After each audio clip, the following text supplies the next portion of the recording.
संदीप जी, एक बात बताइए। सबसे पहला सवाल ये है कि हमारे जितनी भी टेम्पल्स हैं, भारतीय मंदिर है, इसमें प्राइमरी सोर्स ऑफ इनकम क्या होता है? एंड ये इनकम जो सदियों से चला आ रहा है डोनेशंस के रूप में या जो हम दान करते हैं, वो अभी मॉडर्न वेज में हम देखें, मॉडर्न डेज में हम देखें तो कैसे इवॉल्व हुआ है ये? जी, पहला बड़ा अच्छा लगा कि आपने वो टेम्पल इकोनॉमी से नहीं शुरू किया और एग्जैक्टली रेवेन्यू की बात करी, क्योंकि लोग कंफ्यूज कर जाते हैं। जो टेम्पल इनकम या टेम्पल रेवेन्यू है, शुरुआत के दिनों में वही था जो हम मंदिर में दान देते हैं, चढ़ावा देते हैं। बाद में कई लोगों ने मंदिरों में जमीन भी देनी शुरू की। तो जब जमीन है तो कई मंदिरों के पास आज जमीन है, और ऐसा नहीं कि मंदिर जहाँ सिर्फ वहीं उनकी जमीन होगी। जैसे पुरी का मंदिर पुरी में है, बट उनके हिस्से की जमीन बम्बई में भी है। अच्छा। और लोगों ने यहाँ जो थे उनके भक्त उन्होंने दान में दी है। तो अब फिर वहाँ पे वो रेंट पे उसको देते हैं, तो वहाँ से जो रेंट आता है वो भी उनका इनकम होता है। तो उनको खेती की जमीन दी गई, तो खेती होती है कई मंदिरों की अपनी, तो वो उनका इनकम आता है उससे। तो वहाँ से शुरू हुआ। उसके बाद जैसे कि हम जानते हैं कि हमारे देश नॉट जस्ट डोनेशंस या जो दान दिया जाता है, अलग अलग रूप में भी है जी। और उसके बाद हमारे देश में जैसे हर चीज की उत्पत्ति मंदिर से ही हुई है, कला भी उसमें से ही निकला है। और एक उदाहरण जैसे बताऊं आपको, जब भगवान जगन्नाथ अपनी मौसी के घर जाते हैं 7 दिनों के लिए, तो मंदिर में पटचित्र पे जो मूर्ति बना के पूजा होती है, क्योंकि भगवान तो चले गए रथ में बैठ के, तो वो पटचित्र वहां से बनना शुरू हो गया। और पटचित्र अपने आप में आज की तारीख में बहुत बड़ा मार्केट है। अच्छा। तो वो भी वहां से शुरू होता है कि अलग अलग इकोनॉमी सोर्स कैसे आते हैं। फिर प्रसाद है, वो चीजें रही। और लेकिन ऐसा है कि बाद में जब मुगल आए और अंग्रेज आए, तो उन्होंने पैसे के लालच में कुछ मंदिरों को नहीं तोड़ा, क्योंकि वहां से पैसा बहुत आता था और लोगों को टैक्स करना शुरू किया। और आजकल मंदिर में पैसा आता है क्योंकि स्वाधीनता के बाद मंदिर सरकार के कब्जे में चले गए, तो मंदिर में अलग अलग तरीके से पैसे वसूलने का जरिया बना लिया सरकार ने। अब कई मंदिरों में जाने के लिए टिकट लेना पड़ता है। हाँ, तो वो वैसे गलत बात है कि मंदिर भक्त के लिए खुला होना चाहिए, उसके लिए टिकट नहीं लगना चाहिए। एंट्री फी आ गई है, वीआईपी दर्शन के फीस हो गए हैं, तो ये सब कई सोर्स ऑफ रेवेन्यू हो गए हैं मंदिरों के। जी जी जी। पर सर, कहीं ना कहीं आप जो कह रहे हैं कि ये वीआईपी दर्शन हो रहे हैं या प्रसाद के लिए भी चार्ज किया जाता है, ये गलत नहीं है? क्योंकि मंदिर जब बने थे या बन रहे हैं तो एक इंटेंशन, एक मोटिव से बने जाते हैं। एक भावना होती है कि ह्यूमैनिटी को सर्व करना है या एक लार्जर कम्युनिटी या ऑडियंस को केटर करना है, उनकी सेवा करनी है। लेकिन वहीं जहाँ पर वीआईपी पासेस होते हैं या फिर नॉर्मल दर्शन की लाइन अलग होती है, प्रसाद के लिए अलग चार्ज किया जाता है, ऐसे क्यों?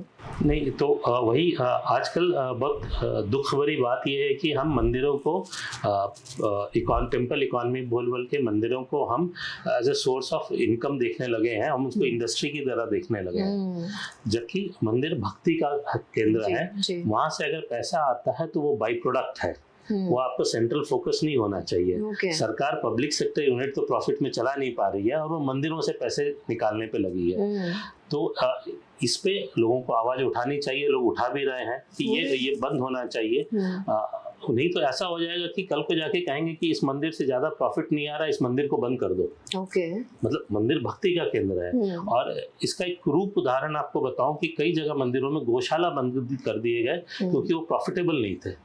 तो मंदिर हम प्रॉफिटेबल के लिए नहीं चला रहे हैं। करेक्ट। मंदिर भक्ति का केंद्र है। वो टेम्पल इकोनॉमी हल्ला करके हमारा फोकस शिफ्ट हो गया, हम उसका इंडस्ट्री देखने लगे, जो कि गलत बात है। तो मंदिरों को अब एक इंडस्ट्री के जरिए उस नजर से देखा जा रहा है, प्रॉफिट एंड लॉस। हाँ, वैसे देखा जा रहा है।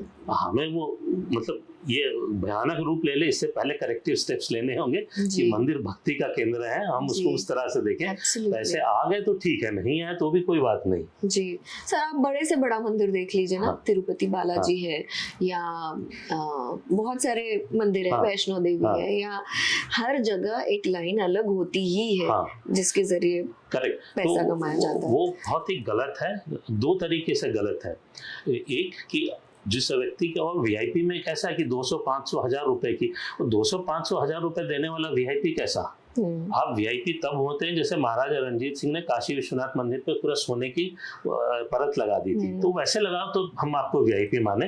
बाकी हर व्यक्ति को लाइन में आना चाहिए। और दूसरी चीज भक्त के लिए भी खराब है कि अगर जब आप मंदिर में जाते हैं, मंदिर के लाइन में खड़े होते हैं, आप आगे पीछे खड़े व्यक्ति से बात करते हैं, तो आप देश के कल्चर को समझते हैं। आप जब पुराने मंदिरों में जाते हैं तब आप देखते हैं कि वहाँ पे जो चित्रकारी है उसको हमने जो रामायण महाभारत पढ़ा है उसकी चित्रकारी आपको दिखेगी लाइव।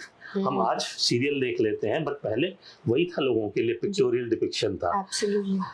और फिर जब आप मंदिर में खड़ा होते हैं तब आपको ध्यान आता है, जैसे कि पुरी के मंदिर में खड़े हैं तो कभी वहाँ पे आदि शंकराचार्य भी खड़े हुए होंगे उस जमीन पे जहाँ हम खड़े हैं। अगर आप ये अनुभूति नहीं कर पा रहे हैं तो आपका वहाँ आना जाना बेकार है। अब जैसे मॉल में जाके आगे वैसा हुआ। अगर आप हरिद्वार गए तो वहाँ आपके पंडा बताएगा कि आपके परदादा और उनके भी परदादा आए थे, तो आप अगर वहाँ खड़े होकर उसको फील नहीं कर पाए कि यहाँ पे कभी हमारे खुद के पूर्वज खड़े थे, तो आपका हरिद्वार जाना व्यर्थ है। अगर आप अयोध्या जाए, और हम मानते हैं कि भगवान श्री राम हमारे पूर्वज थे, माँ जानकी हमारी पूर्वज थी, और 2 मिनट हमने ये महसूस नहीं किया कि इसी जमीन पे वो भी चले होंगे, तब हमारा वहां जाना फिजूल है, हमें भक्ति नहीं आएगी।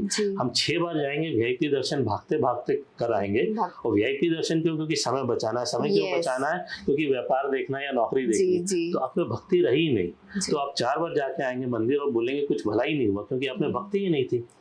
तो ये वीआईपी दर्शन भक्त के लिए भी खराब है और सरकार के लिए भी, मतलब भक्त की पॉइंट ऑफ व्यू से देखा जाए तो आप डिफरेंशिएट कर रहे हैं 100, 200, 500 रुपए के लिए। ये मतलब इमीडिएट इफेक्ट से बंद होना चाहिए। सर बट एक जो भक्त जो लाइन में लग के आता है, जैसे आप मंदिरों में ले लीजिए, कई मंदिर ना ऊपर हिल्स पे होते हैं, तो आप चढ़ाई करके जाते हैं, या फिर लाइन में रात सुबह 3 बजे से लगे हुए हैं, और उस भक्त का नंबर लगता है कहीं जाके 8, 9, 10 बजे दर्शन के लिए, और वही जब एक वीआईपी लग जाता है लाइन में 8 बजे भी लगेगा तो आपके आधे घंटे में दर्शन हो गए।